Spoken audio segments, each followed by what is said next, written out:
Parti. Yes. Salut. Bonsoir à tous. Bonsoir. Bonsoir les amis.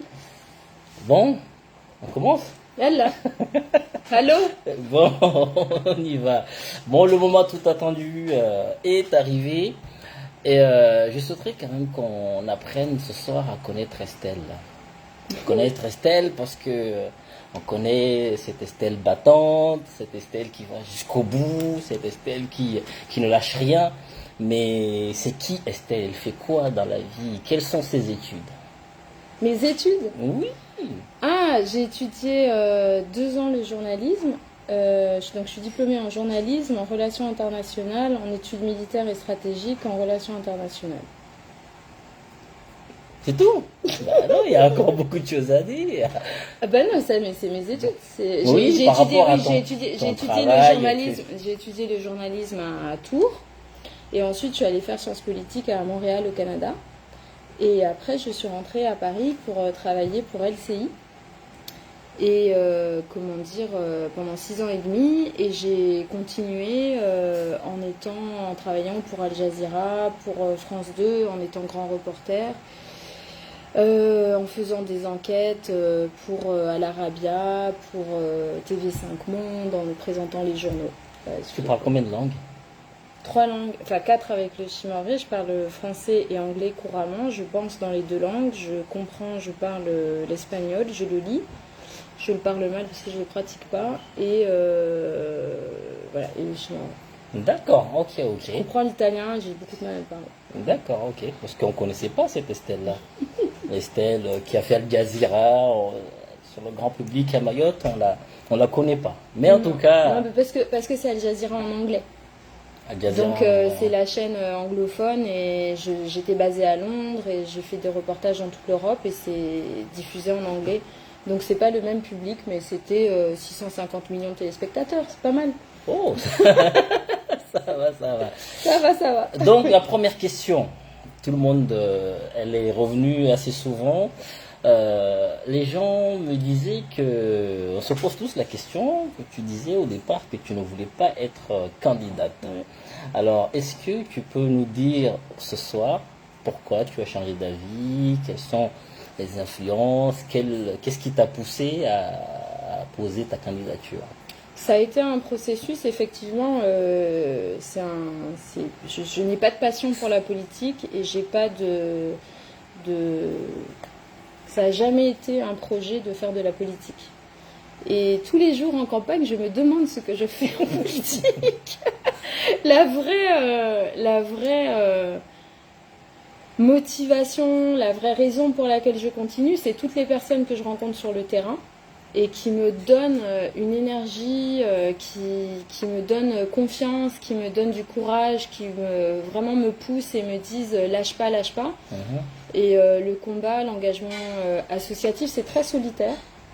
Et donc on a souvent le sentiment qu'on se bat contre vents et marées. Et en fait cette élection et la campagne, ça permet de rencontrer les gens et de comprendre que notre engagement résonne avec les autres. Mais pour répondre à ta question sur ce qui a fait que, il y a eu plusieurs choses.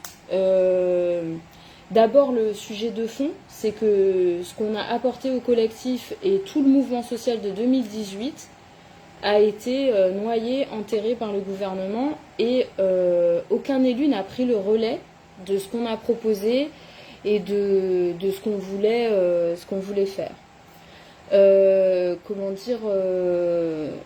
Ça a été la première chose, c'est-à-dire que pendant toutes les interventions qu'on faisait, on nous répondait « Si vous n'êtes pas content, vous n'avez qu'à être élu. Si vous n'êtes pas satisfait, présentez-vous. » Donc on prend les élus au mot et le gouvernement au mot. On leur dit « ben chiche ». La deuxième chose, ça a été le deuxième élément qui a été un gros facteur, ça a été la crise sanitaire, où j'ai été révoltée par la manière dont Mayotte a été traitée et ce qu'on a subi. Et nous, au collectif, on a mobilisé plus de 4 tonnes d'aide gouvernementale. Le préfet Colombet et Dominique Voynet ont bloqué le chargement. Et en fait, je me suis dit, ces questions politiques, politiciennes, partisanes, tuent, littéralement. Ce qu'on savait déjà, mais ça nous a tués. On a perdu tous nos anciens. Et ça m'a blessé, ça m'a fait mal, ça m'a vraiment... j'ai eu un chagrin profond. Et ça m'a révoltée. Et en fait, pour moi, la colère n'est utile que si elle est génératrice de changement et de transformer cette colère en quelque chose de positif. Donc pour moi, c'était plus d'engagement. Ça, c'était la deuxième chose. La troisième chose qui m'a motivée, c'était le procès dont mon frère et moi, on a été l'objet. Et les accusations complètement mensongères qui ont été proférées par le commissaire de police, le responsable des renseignements généraux de Mayotte et le procureur qui a relayé, de l'époque, qui a relayé ces accusations, alors que notre arrestation était filmée. Et donc le rapport de police écrivait qu'on était, mon frère et moi, 200, et qu'on menaçait des policiers et le chef de l'État. Donc si vous voulez, quand vous lisez ça, vous vous dites, en fait, c'est pas mon imagination, c'est qu'on a vraiment tout le système contre nous. Après, ce qui s'est passé, c'est qu'il y avait beaucoup de gens qui n'arrêtaient pas de me demander d'y aller, de me dire qu'il fallait que je sois candidate, qui avaient demandé au municipal, qui avaient demandé au régional, et j'avais dit non. Et puis ce procès, la pandémie, et aussi la persévérance de Marcel Henry. Marcel Henry qui en fait m'avait demandé et qui a insisté énormément pour que je sois candidate. Et en fait, cette persévérance n'est pas venue avant tous ces éléments-là? Si, ça a été le premier. En fait, en juin 2018, il m'a fait appeler par sa famille et je l'ai rencontré. Je voulais pas le rencontrer parce que je devinais qu'il allait m'envoyer dans de la politique, et comme je voulais pas y aller et que j'étais pas en capacité de lui dire non, je lui avais dit, j'évitais, je voulais pas répondre. Et puis il est passé par sa fille Sabine, qui est devenue une amie, et il m'a fait du grand Marcel Henry, il m'a fait Estelle, Mayotte t'appelle, etc. Et donc là je lui ai dit, papa Marcel, non. Et j'étais en train de me dire, mais comment est-ce qu'on dit non à un géant pareil? Et en fait c'est un géant parce qu'il ne capitule jamais. Papa Marcel était extrêmement convaincant, et en fait il voyait, et il a mis jusqu'à son dernier souffle à me convaincre réellement. Enfin, moi j'ai vu Marcel quelques jours avant qu'il décède, et moi les derniers mots que j'ai eus avec Marcel, c'était de me dire, Estelle, ne te décourage pas, Mayotte souffre. Et réellement, c'est les derniers mots que j'ai entendus de Marcel sur son lit chez lui. Donc c'est quelqu'un qui m'a porté, poussé, qui m'a encouragé, qui savait que je voulais pas y aller et qui m'a motivée. D'ailleurs, pourquoi ce courage? Parce que quand on apprend tout ce que tu as subi, les arrestations, les ceci, les cela... Les ceci, les cela, c'est le gouvernement qui appelle pour me faire virer, c'est les menaces de mort, c'est les RG qui trouveraient de me la faire que de patrouiller devant ma porte, et contrôler ma famille, les contrôles fiscaux, les contrôles de nationalité pour savoir si j'ai toujours droit à sécu. C'est plein de petits trucs très plaisants comme ça. Alors, où est-ce que tu trouves ce courage, étant donné que quand on regarde, en fait, nos élus actuels, la plupart des élus actuels, n'ont même pas eu les 3/4 de ce que tu as. Et eux, ils lâchent tout. C'est ce qu'on appelle, moi j'appelle les bénis oui. Mais pourquoi toi, tu n'as pas lâché l'affaire? Mais tu continues encore aujourd'hui. Je suis très têtue. Non, c'est vrai. Non, mais moi, je supporte pas l'injustice. C'est viscéral, réellement. Mais je trouve profondément injuste ce qu'on vit à Mayotte. Je trouve qu'on ne mérite pas la situation dans laquelle on est. Je trouve que c'est abject, que c'est une injure à la République, que c'est une injure à notre dignité, que c'est nous manquer de respect. Et je trouve qu'on est tellement une population, nous les Mahorais, on est tellement gentils, tellement bons, tellement généreux, tellement patients, je trouve inhumain ce qu'on subit. Et donc, moi je suis fille de ma grand-mère était soroda, mon père était militaire de carrière, ma mère était infirmière. Je suis le pur fruit de la République, mais vraiment, Je suis le pur fruit de Mayotte française, du combat de Mayotte française. Ma grand-mère n'avait qu'un seul fils. Elle s'est battue pour qu'il aille à l'école.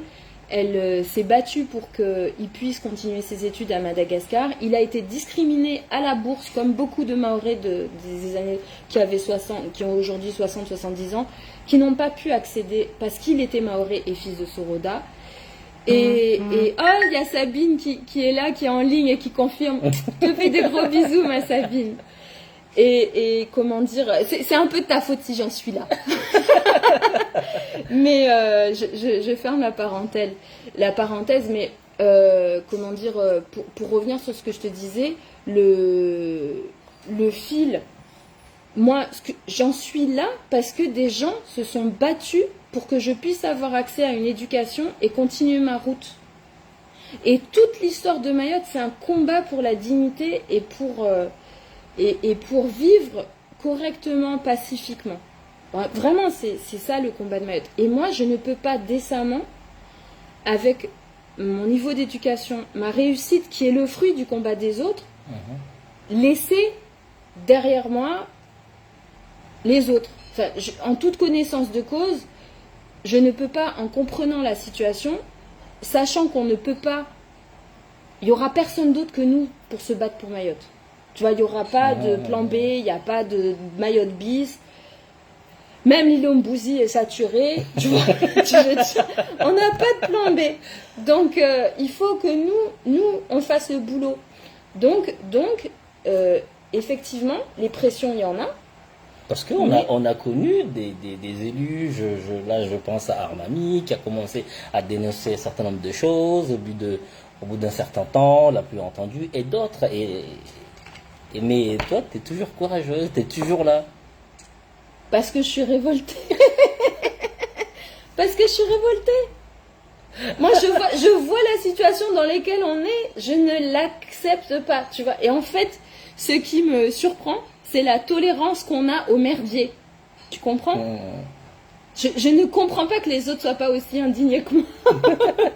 mais plus sérieusement, moi je comprends très bien que dans la classe politique et à Mayotte en général, on est noyé dans nos conflits d'intérêts.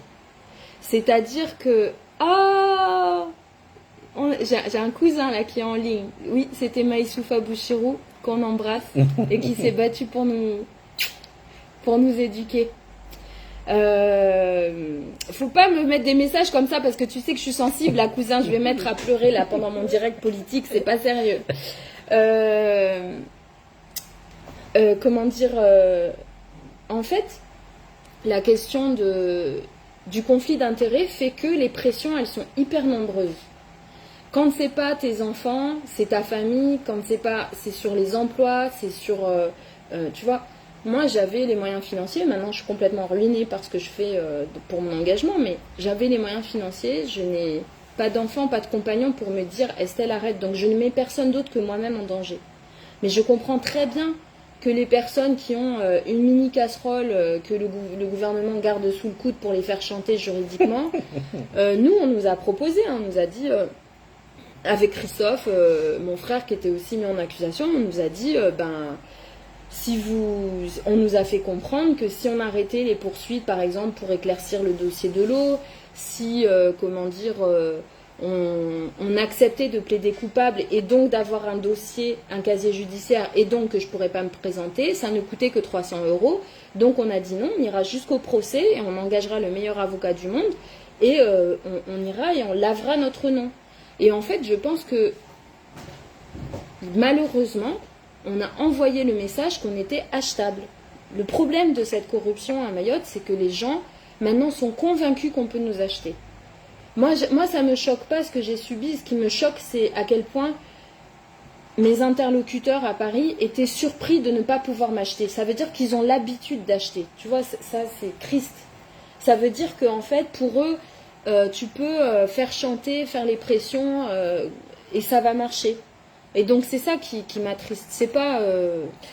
Et d'ailleurs, pourquoi tu as choisi la voie... T'as plein de questions. Oui, il y en a plein. Pourquoi tu as choisi la voie de sans étiquette pour porter cette flamme Alors, parce que d'abord, comment dire, moi je pense que politiquement on est tous passés au-delà des partis, donc je vois pas pourquoi est-ce que je vais m'investir dans quelque chose en lequel je ne crois pas. J'ai pas trouvé de D'ailleurs, ta parti qui candidature me- a été confirmée ou... Bah évidemment.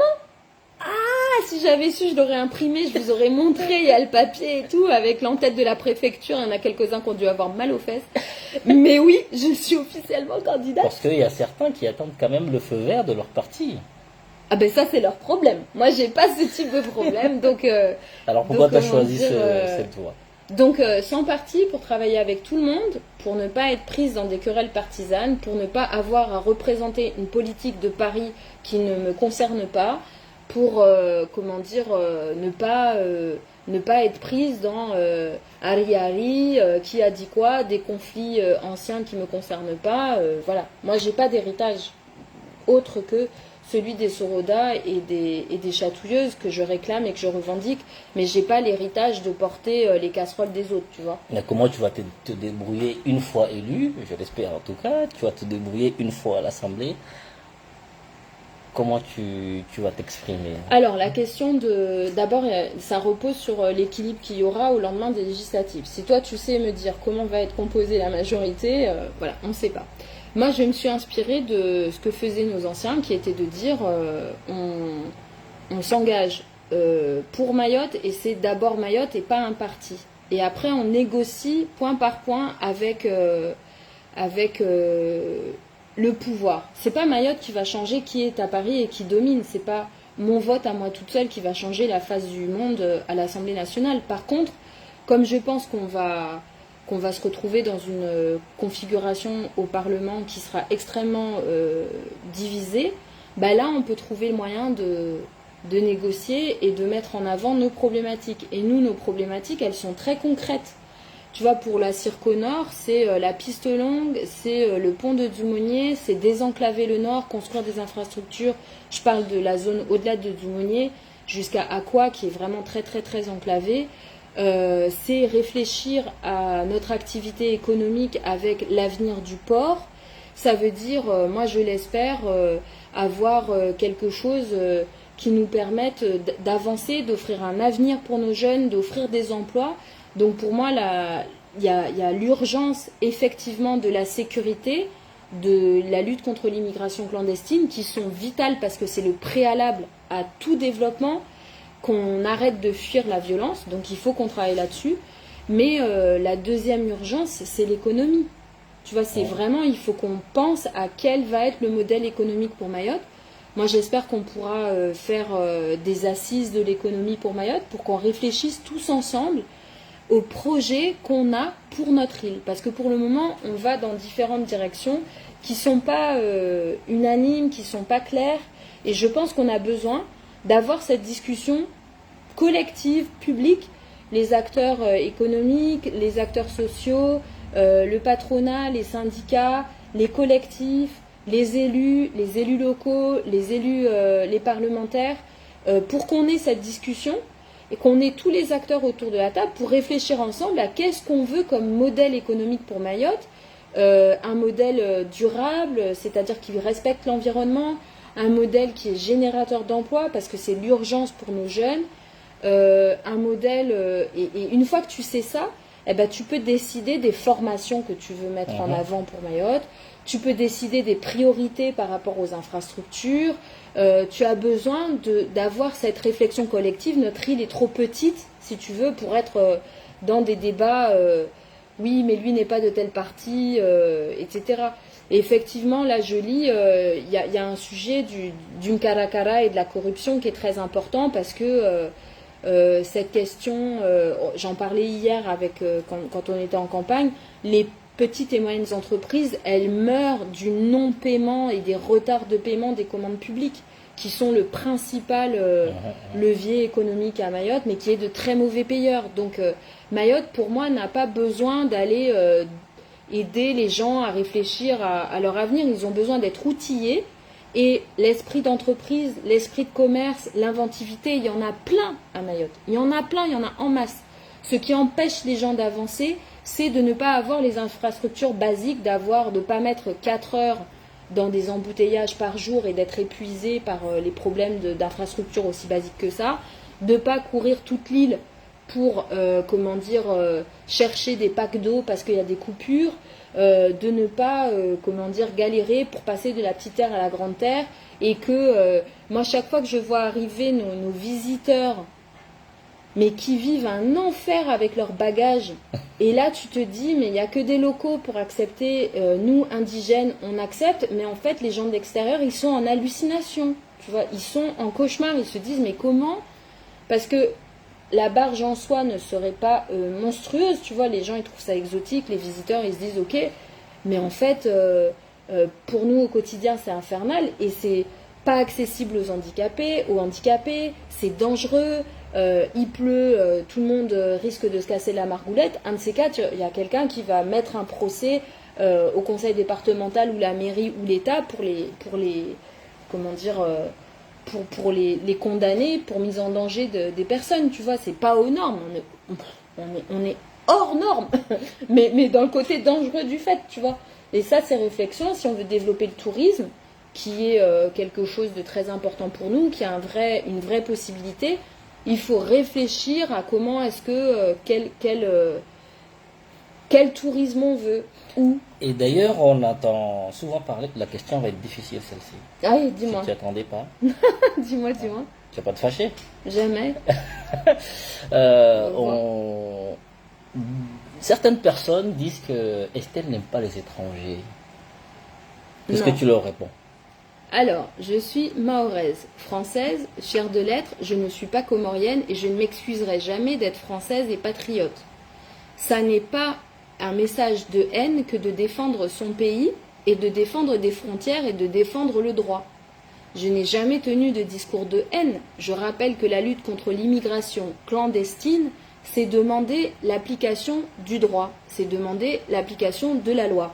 Ce n'est pas un discours contre des populations, c'est un discours contre un État qui ouvertement demande la colonisation de Mayotte. Je n'ai rien inventé, c'est le président Azali et ses prédécesseurs qui vont à l'ONU aller réclamer Mayotte, qui a voté pour ne pas faire partie des Comores. Voilà, donc c'est pas un sujet de haine. Moi je pense que c'est un raccourci trop facile pour éviter de regarder en face le problème. Le diagnostic que le problème numéro 1 de Mayotte qui empêche tout développement, c'est l'immigration clandestine. C'est le Premier ministre Édouard Philippe qui l'a fait à l'Assemblée nationale en mars 2018. Ce n'est pas moi qui l'ai inventé. Et tous ses prédécesseurs, d'ailleurs, l'ont dit. Tous les représentants de tous les gouvernements ont toujours dit que le principal problème pour Mayotte actuellement, c'est l'immigration clandestine. C'est pas moi qui ai inventé ce diagnostic, et c'est malhonnête. C'est se cacher derrière son petit doigt plutôt que de regarder en face le fait que Mayotte est en saturation absolue, on n'a plus accès aux services publics, le peu de services publics qu'on a sont en train de s'effondrer. Je parle de l'hôpital, de l'école, notre système de production d'eau ne suit pas. Donc, si tout le monde veut continuer à se mentir et avoir l'INSEE qui vous dit on est 280 000 ou 300 000, alors qu'on est au bas mot 450 000, sinon un demi-million. Je rappelle quand même que le préfet Colombé a distribué 450 000 masques en mai 2020, en disant c'est pour un adulte, un masque par adulte. Il en a distribué 450 000. Donc vous pouvez retourner le problème. On a la moitié de l'île qui est peuplée de clandestins. Voilà. Donc et cette histoire de... C'est pas un discours de haine, c'est un discours de regarder les choses en face. De carte de séjour unique Mayotte. Alors moi j'appelle de mes voeux effectivement la fin du visa territorialisé, c'est une urgence. Parce qu'en fait, les Comoriens et les Comoriennes qui arrivent irrégulièrement à Mayotte sont régulièrement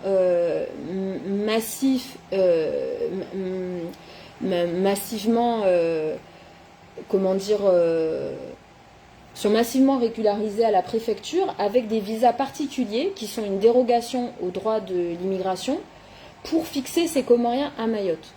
La plupart d'entre eux, selon ce qu'on nous a dit au service de la préfecture, quittent l'île dans les 2 ou 3 jours une fois qu'ils ont le permis de résidence pour aller hors de Mayotte. Donc leur objectif n'est souvent pas Mayotte. Et en fait, ce qui est malhonnête de la part des autorités à Paris, c'est de vouloir absolument mettre Mayotte dans les discussions avec Moroni. Moi, que la France et les Comores aient des relations apaisées et de collaboration, pas de problème. Mais on ne peut pas mettre Mayotte dans cette discussion parce que Mayotte fait l'objet d'un contentieux et est revendiqué par les Comores. C'est comme si vous expliquiez en 36 ou en 37, je vais aller faire de la collaboration avec l'Allemagne qui revendique l'Alsace et la Lorraine et je vais piloter cette coopération et faire que toute la coopération se passe de l'Alsace et de la Lorraine. C'est pas possible. Ça nous met dans une situation invivable. Et c'est pour ça que je refuse la coopération régionale de Mayotte. Si la Réunion veut coopérer avec les Comores, qu'elle coopère. Si l'Île-de-France veut coopérer avec les Comores, qu'elle coopère. Ça les regarde. Mais Mayotte n'est pas dans une position où elle peut coopérer. Je vais vous parler d'un exemple concret. Il y a quelques mois, au CHM, la demande de faire un axe de coopération sanitaire avec les Comores pour demander 14 millions pour faire de la coopération régionale sanitaire avec les Comores. C'était il y a 2 mois. Je rappelle qu'on est toujours en pandémie, que Mayotte est un désert sanitaire et on nous explique à nous que c'est à nous d'aller tirer 14 millions du tout petit budget qu'on a pour Mayotte pour la santé pour le donner aux Comores. Comme si on n'accueillait pas assez de patients comoriens à notre hôpital. Mais ici, c'est juste une aide. Est-ce que tu as peur de quoi? Qu'on ne puisse pas maîtriser le flux? Est-ce que c'est quoi qui... Mais on ne maîtrise pas le flux. Moi, je sais pas où tu es, mais moi, je crois qu'on ne maîtrise rien. En fait, je vais te dire pourquoi. Parce qu'en fait, la perte de contrôle total de nos frontières et de l'afflux de population fait que aucune politique publique n'est viable ou fiable ou constructible à Mayotte. C'est-à-dire que comme tu pars sur de mauvaises bases statistiques, tu ne sais pas quelle est l'évolution de ta population, tu ne peux rien planifier. Donc, on a urgence à contrôler nos frontières et les mouvements de population pour savoir et aider et assister et servir, la population. C'est simple. Et puis, fondamentalement, historiquement, c'est quand même incroyable de voir le discours des autorités comoriennes qui envoient leur population avec eux en leur disant « vous êtes chez vous ». Non, un Comorien à Mayotte n'est pas chez lui, Mayotte n'est pas comorienne. Et c'est quoi Mayotte ta conception de coopération régionale? C'est quoi ta vision sur... La coopération régionale, je coopère avec des gens qui ne me colonisent pas. Moi, coopérer avec le Mozambique, Madagascar, les Seychelles, la Réunion ne me pose aucun problème. Aucun de ces pays n'a la revendication quelconque de Mayotte. Moi, j'ai un problème avec un pays qui, tant qu'il ne cesse pas ses revendications par rapport à Mayotte, on n'a pas de dialogue possible. Pour moi, c'est la base de toute relation, c'est le respect. Mayotte a voté, a affirmé son choix et sa décision de disposer d'elle-même. On a choisi de rester français, pas de le devenir. On est resté français, on l'est depuis 1841. Il faudrait quand même, à un moment, que Moroni l'accepte et passe à autre chose. Mais on ne peut pas être dans un chantage migratoire et démographique. Chaque fois qu'il y a un problème à Moroni ou que la politique internationale ne convient pas à Moroni, on a un afflux migratoire et on a bien compris quand il y avait les grèves de 2018, hop, ça a explosé en termes d'immigration. Et c'est la même chose avec une grande partie de la population clandestine qui, pour certains, utilisent les phénomènes de bande et de violence comme pression politique.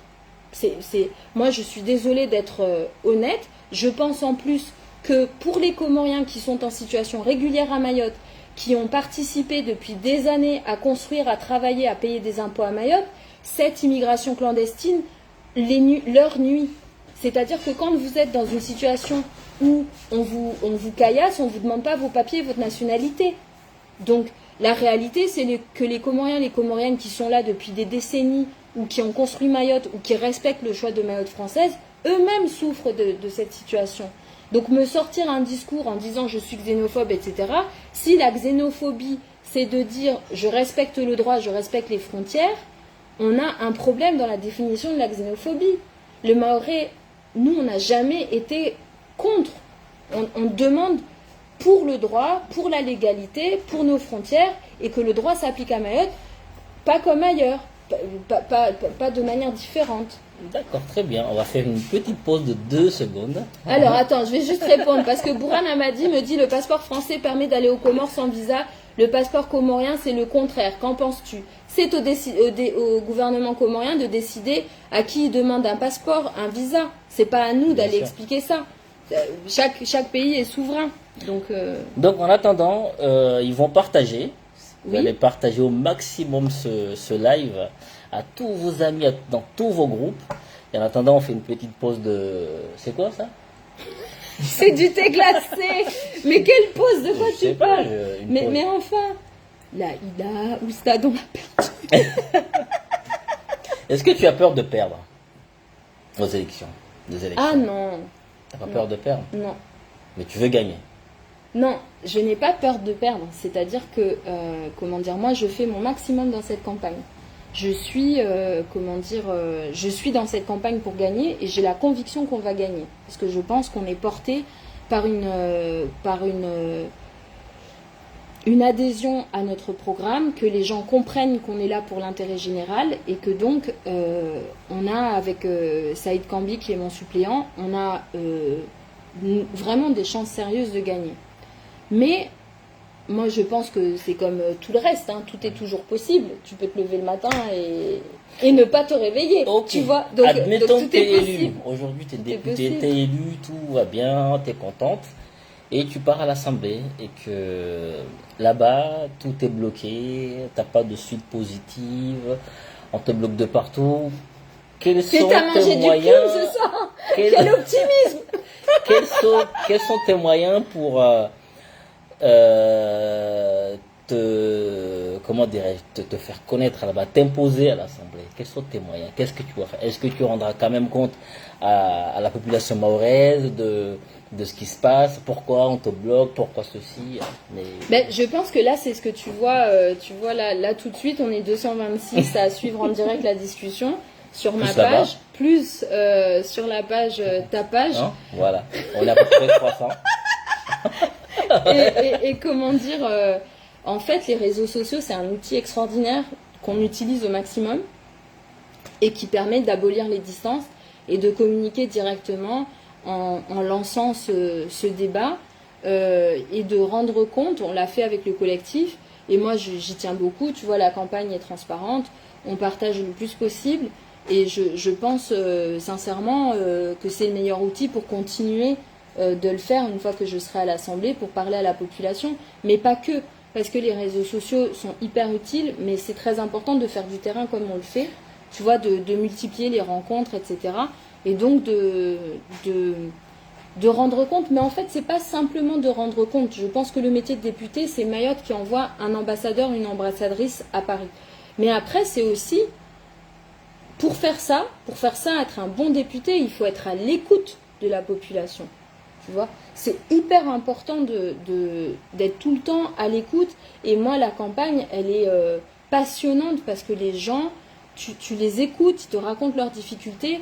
Je peux te parler pendant des heures des personnes que j'ai rencontrées, des personnes qui sont en grande difficulté, la grosse majorité de la population. Là, l'INSEE a sorti les chiffres. La hausse des prix à Mayotte, elle est de plus 5%. Elle est encore plus importante que le reste du pays.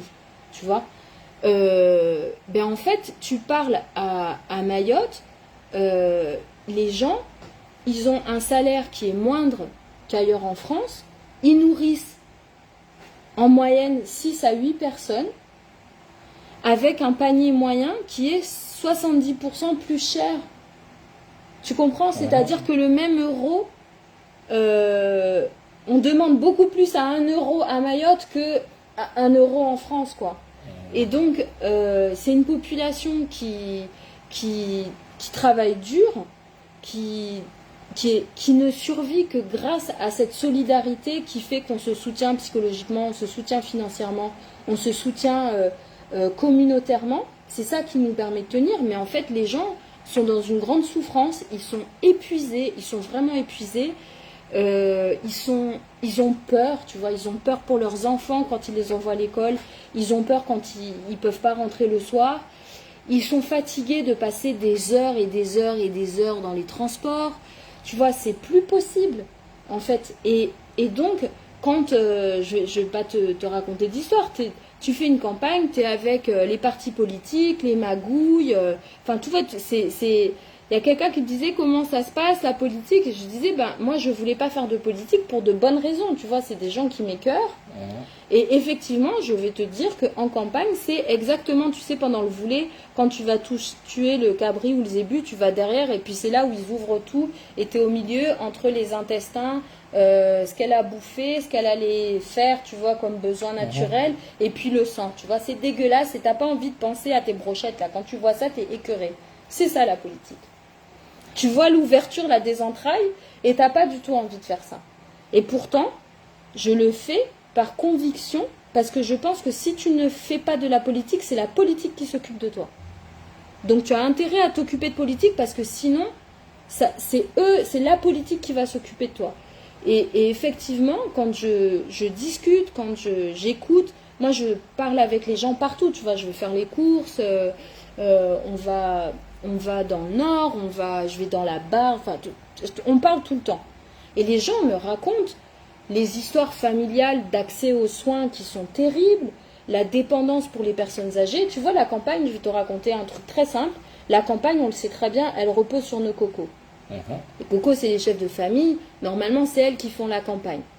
Pour ma campagne, mais je pense pour tout le monde, les cocos ont dû attendre la fin du Covid. Elles sont toutes actuellement en soins à La Réunion ou en métropole.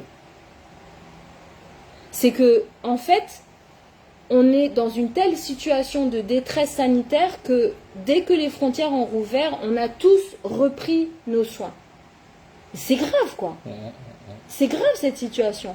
Et il y a Fatiou qui me parlait d'une grand-mère qui, carrément, son avion a atterri, elle partait pour des soins, elle est morte dans l'avion. Tu vois, et ça, je t'assure, tu vois, d'en parler, j'ai du chagrin pour elle. Ça, c'est une motivation. Tu vois, ça fait que tu peux me raconter toutes sortes d'inepties sur on va pas y arriver, c'est pas de toi dont je parle, mais que tout le monde me dit oui, mais pourquoi le machin? Est-ce que tu crois que les gens, quand ils ont pas d'eau, ils ont pas de route, ils sont en grande difficulté pour trouver un emploi, ils se disent c'est le parti qui n'a pas construit ma route, c'est MDM qui n'a pas fait ça, c'est LR qui a fait ça, c'est PS qui... C'est pas ça, c'est pas partisan du tout. J'interviens par rapport à une question.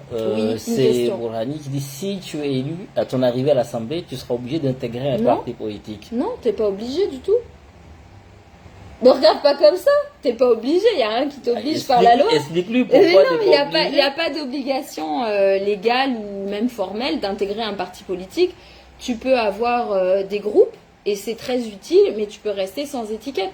Et effectivement, ça dépendra de la coloration de l'Assemblée nationale et de voir quels sont les rapports de force.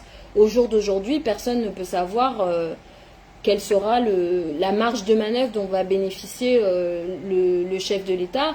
Est-ce qu'il aura une majorité écrasante? Est-ce qu'il aura un Parlement divisé? Et voilà. Donc, tu es candidat pour la Circo Nord? Oui, parce que je suis de Mamoudzou. Donc je ne vais pas aller ailleurs. Je sais que les gens du Sud me disent « Oh, Voudrel, mais moi je suis de Mamoudzou, je suis dans ma Circo. » Et d'ailleurs, tu soutiens qui au Sud? Je soutiens personne au Sud. Chacun chez soi et Dieu pour tous. Moi, je vais pas me mêler. On parle de Mayotte. Non. Une fois élu, il va falloir travailler pour Mayotte. Ah bah oui, je travaillerai avec... Mais c'est pour ça que je suis sans étiquette. Ton futur binôme mais c'est pas à moi de choisir ça, c'est aux électeurs. Je travaillerai, c'est pour ça que je suis sans étiquette et sans parti et sans syndicat. Je vais travailler avec tous les élus s'ils veulent travailler avec moi. C'est un peu toujours la même chose. Si eux n'ont pas envie, on ne pourra pas le faire. Par contre, je vais partager ceux qui ne veulent pas. Il faudra assumer de ne pas vouloir travailler ensemble. On ne peut pas me faire porter toute seule l'union, la réconciliation. Il faut être deux pour faire ce qu'on doit faire. Tout à fait. C'est moins drôle quand on est tout seul. Yes, yes. Bon, on arrive à la fin. Déjà Il nous reste 5 minutes. 5 minutes. Aïe. Il nous reste 5 minutes. Alors, pour les 5 minutes, qu'est-ce qu'on va dire? Comment? Tu manges quoi ce soir? Ah, je crois qu'il y a du riz et du kangué. Tu aimes le kangué? Moi j'adore ça, je suis une droguée du mataba, je suis une folle du mérou frit, je suis... tu vois là tout à l'heure j'ai grignoté des caracara. Mais ça se voit, tu vois mes gros joues. Alors quelles sont pour terminer tes prochaines missions, tes prochaines porte-à-porte? Dans quel village? Ah, etc. alors jeudi, on sera dans le nord. On sera. Oui. Mais c'est grand. Je Non, mais sais, tu sais le problème de donner où on sera, c'est que après j'ai mes adversaires qui partent, qui passent et qui savonnent ma planche. Bon, Donc le problème c'est on un va petit garder peu ça. ça. Il y a les partisans qui savent. On va garder ça ici. D'accord. Tout est marqué dans ici. mon carnet de notes. Je ne lis rien du tout. Non, mais on sera dans le nord vers Aqua. Mais en fait, on est dans tous les villages parce que il y a des familles et puis il faut envoyer des messages. Envoyez-moi les messages si vous voulez qu'on fasse des réunions chez vous. Vous envoyez un message dans ma messagerie et puis nous on vient parce que on cale des jours et en fait on fait une zone. Et on est généralement accueillis dans des familles qui disent on sera une dizaine, une douzaine qui invitent les voisins et puis on discute. Et d'ailleurs, il y a une question qui m'arrive. En fait, Oui, il y a une candidature Oui. qui est passée après toi au nord, je dirais pas le village, à qui on a claqué à la porte. Ah bon? Oui. Vous savez. La raison c'était, je te dis la raison, Oui, là je oui. te raconte une histoire. Hein. Oui. Donc la raison c'était, quand tu étais candidat, tu savais qui on était, et pendant 5 ans, tu n'as jamais vu. Donc on l'a vraiment claqué à la porte. Oui, mais ça, en fait, moi, je l'ai beaucoup entendu. C'est-à-dire que la Circo Nord, pas cette anecdote en particulier, mais en fait, la Circo Nord, on est dans une situation qui est très particulière parce que les électeurs sont particulièrement en colère. Ils estiment que, moi, c'est les retours de terrain que j'ai depuis 1 an qu'on est en campagne, c'est une population dans la Circo Nord, et moi je le pense aussi, où on a eu 2 mandats successifs qui n'ont servi à rien, 2 mandats blancs. Et les électeurs me disent, nous on n'a jamais vu X et Y, que je ne veux pas nommer, mais mes 2 prédécesseurs, si je leur succède, Inch'Allah. Donc, et ça en fait c'est terrible parce que ça génère une colère énorme. C'est-à-dire que les électeurs dans le Nord, ils se sentent, nous la Circo Nord, on a été humiliés, insultés par une représentation, mais vraiment qui était en dessous de tout, tu vois, et qui a méprisé les électeurs. Et donc, on a une... Et même pour moi, hein, moi je ramasse les déchets des autres. Hein. Je le dis honnêtement, hein, c'est pas, c'est pas une promenade de santé parce que les gens, ils sont légitimement furieux dans le Nord. Parce qu'ils n'ont jamais vu leurs députés. Ça fait 2 mandats où ils ne voient pas les députés. Ils les voient pendant la campagne et après, les mecs disparaissent. Et ça, c'est extrêmement dur parce que, en fait, ça vide le mandat de sa substance. Et là, les électeurs, il s'agit de les motiver pour qu'ils aillent voter. Donc moi je vous le dis, je sais que vous êtes furieux, je sais que vous êtes en colère, je sais que vous êtes insultés, humiliés. Moi j'ai eu un nombre, beaucoup d'entre vous qui m'ont dit le Nord, on a fait la boulette de notre vie avec 2 mandats qui ne veulent plus voter. Les boulettes. Deux boulettes. Ils les appellent les boulettes.